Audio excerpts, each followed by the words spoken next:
This is a short descriptive video of a Seiko flip alarm clock.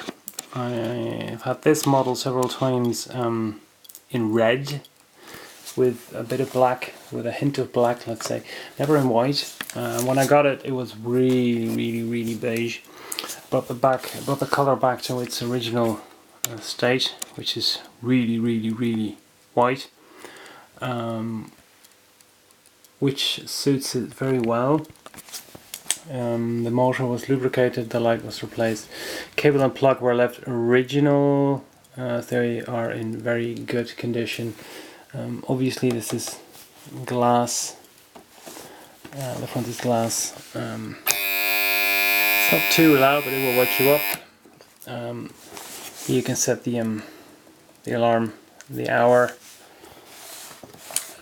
Model is the SDA504. It's 120 volts, so you can use it in the States, 60 hertz, or other countries where they use 120 volts. There you go, there's the label. That's it. Thank you for watching.